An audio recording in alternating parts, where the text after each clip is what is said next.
अस्सलामुअलैकुम। मोहम्मद अज़हर सिद्दीक अपने programme mess views के साथ हाज़िर खिदमत है। 21 अप्रैल 2024 इतवार का दिन है। सुबह एक दो पोलिंग स्टेशन पे जाना हुआ था, अभी तैयारी चल रही है, लोग वोट डाल रहे हैं। बैकग्राउंड पे आपके सामने में पंजाब असम्बली के 12 हलके उनकी डिटेल भेज रहा हूँ। दो हलके ऐसे हैं जैसे मदनी का है, उसमें इंतखाबी निशान तख्ता से और दूसरे में नलका है यूसुफ मियां साहब का PP 290 के हवाले से। तो धांधली की शिकायत आ रही हैं मुनसलाई ने भी, और गुजरात के हवाले से भी पोस्ट किया जहाँ ठप्पे लगाए जा रहे हैं।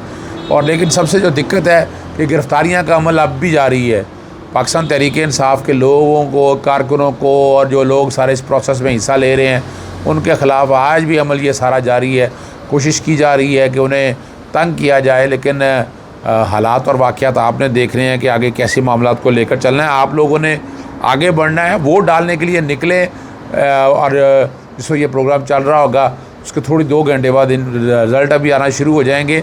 PTA ने बुशा बीबी की जो एंडोस्कोपी की रिपोर्ट आ गई है वो मैं आपके साथ शेयर कर देता हूँ, बैकग्राउंड पे चल रही है।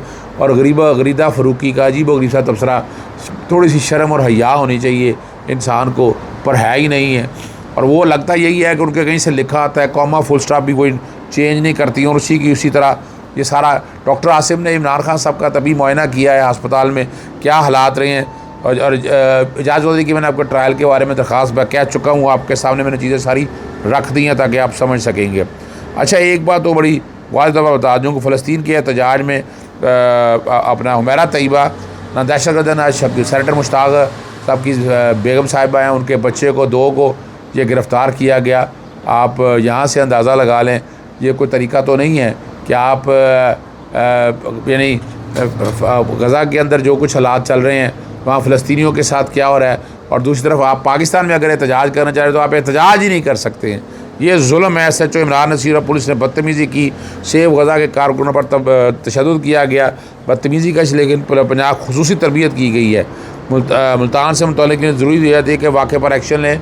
मुतल्लिक़ यानी कौम, ये कौम यानी ये एक्शन लेना चाहिए ना, ये तो कोई मजाक हो गया ना ये सारा।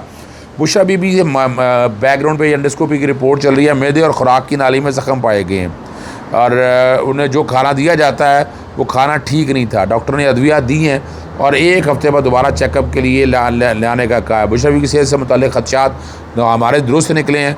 जिस्मानी तौर पर वो ठीक नहीं है, उनके होंठ भी मुतासर हैं, वो ठीक तरीके से बोल भी नहीं सकती। डॉक्टर ने कहा कि जो खाना उन्हें फ़राहम किया जाए तो वो ठीक हुआ। एक साबिक़ ख़वातीन अव्वल जिनका सियासत से दूर ताल्लुक़, उनके साथ ये सलूक किया जा रहा है। HCl की मकदार मैदे के अंदर भी मौजूद होती है, लेकिन ये जो आप एडिशनल देते हैं ये तो बात बड़ी वाज़ेह तौर पर। मैंने सजेशन दी है कि इसके बाद अंदराज मुकदमा की दरख्वास्त बनती है कि जिन्होंने ये खाना वगैरह दिया, जो ध्यान रख रहे हैं उन सब। और असूली तौर पर तो इसमें मुलज़म जो हैं वज़ीर आज़म शहबाज शरीफ, वज़ीर दाखिला मोहसिन नकवी, और होम डिपार्टमेंट आएगा इसके अंदर।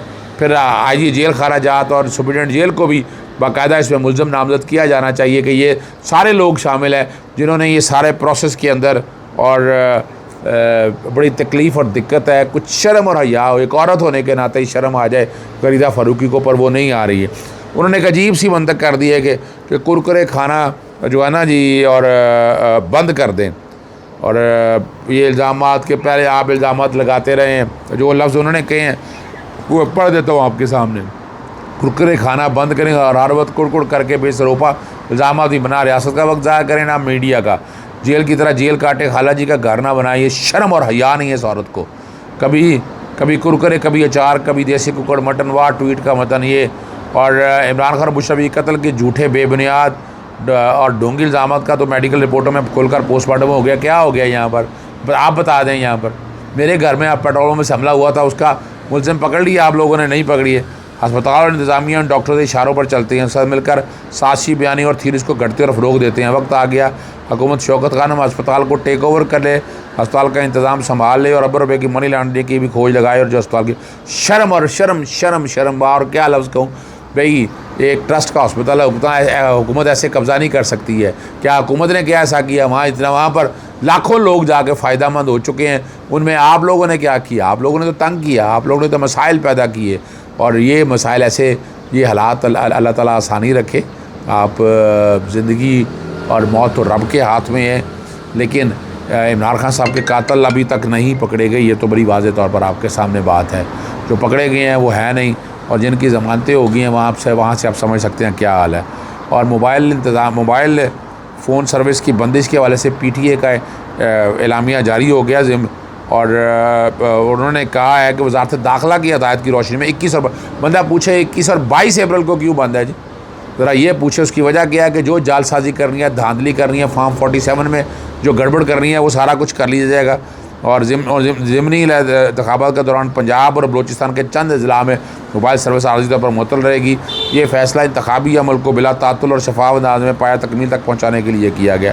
आप यहाँ से अंदाज़ा लगाएँ क्या ये शफाफ इलेक्शन के हवाले से है, यानी लोगों को गिरफ़्तार किया जा रहा है, पोलिंग स्टाफ में बदनज़मी है और ये सारे हालात चल रहे हैं, और आप कह रहे हैं कि ये बेहतरी के लिए, ये तो धांधली करने के हवाले से है। तो ये आप याद रखिएगा, ना भी वो लोकल टेलीफोन आप पास रखें, आप PTCL का फ़ोन इस्तेमाल करें, और PTCL के साथ इंटरनेट चल रहा है। मोबाइल सर्विस के हवाले से ये मसाइल हैं, तो PTCL का मोबाइल भी जहाँ जहाँ अवेलेबल है PTCL की सर्विस, आप उसका भरपूर फ़ायदा उठाएँ और आपको फ़ायदा रहेगा। अच्छा, ज़िमनी इंतखाब के मुख्तलिफ पुलिस स्टेशन पर लड़ाई झगड़े और बदनज़मी हुई है, और इसमें बहुत सी जगहों के ऊपर शिकायत भी आई हैं, फ़िरोज़ाला में, बाकी इलाकों में, और पोलिंग के अमल रोक भी दिया, गुत्थम गुत्था भी हुआ, सुंदी अरकार के अताद के अरकान भी, और गोलियों की थड़थड़ाहट भी सुनाई दी गई। इलाका गूंज उठा, वोश कास्ट करने वाली ख़वातीन की दौड़ें भी लग गई। पाकिस्तान एजाज़ चौधरी का जो है ना वो बड़ी ज़्यादती है, उनका जेल ट्रायल हो नहीं सकता। ये जेल ट्रायल पता नहीं किस कॉन्टेक्स्ट में ये करना चाहते हैं। 25 अप्रैल को जस्टिस आलिया नीलम की सरबराही में 2 रुकनी बेंच समाअत करेगा। हमारे यहाँ ख्याल बेंच का मामला ये चल रहा है। मैं पहले दिन से ये बात कर रहा हूँ कि ये केसेस की फिक्सेशन जिस तरह हो रही है, जैसी हो रही है, वो हम ख्याल बेंचेस के सामने आप लेकर जाएँ, और अदालत ने अफ्रीकन से जवाब तलब कर रखा है। और एजाज़ चौधरी के हवाले से बात कर रहा हूँ मैं। जना उसके बाद गाड़ियाँ जलाने के मुकदमे का जेल ट्रायल का नोटिफिकेशन जारी किया गया था, जो कि कानून के मुनाफी है। इमरान खान साहब जैसे जेल ट्रायल के हवाले से चैलेंज किया गया, बहुत सी रिक्वायरमेंट पूरी करनी थी, वो जजमेंट काफ़ी हैं इस केस को सेटिसाइड करने के लिए। और एजाज़ चौधरी का ट्रायल, ये जितने भी ट्रायल हैं ये सारे अब बाहर होने चाहिए, ऐसा मसला है ही कोई नहीं है। और फेल ट्रायल का जेल के अंदर है नहीं। इमरान खान कितने मसाइल पैदा कर रहे हैं, बड़ी बड़ी दीवारें हैं, सहाफ़ियों से मुलाकात हो नहीं सकती है, वो सारा कुछ तो आप देख रहे हैं। हाँ, एक बात तो रह गई थी, मैं पिछले भी साथ ही बात करना चाह रहा था कि इमरान खान साहब का अडियाला जेल के तभी मायना हुआ, ज़ाती इलाज ने तकरीबन 1 घंटा, मौलज ने 1 घंटा, डॉक्टर आसिम यूनुस ने किया, और तभी मुआयना का अमल तकरीबन 1 घंटा जारी रहा। तभी मुआयना होने पर डॉक्टर आसिम यूनुस अडियाला जेल से रवाना हो गए। अदालती हुक्म पर किया गया। गुज़श्ता रोज़ वकला की जानिब से दायर दरख्वास्त पर इमरान खान के तभी मुआयना का हुक्म दिया गया था। तभी मुआयना का हुक्म एहतसाब इस्लामाबाद के जज नासिर जावेद राना ने दिया है। ये तकलीफ़ें, ये दिक्कतें इमरान खान किसके लिए बर्दाश्त कर रहा है, और हमारे और आपके लिए। और उनकी अपना बेगम साहिबा का क्या कसूर है, वो इमरान खान के साथ खड़ी हैं। तो ये तो अब ड्रामा फसाद अब ये इस तरह नहीं चल सकता है।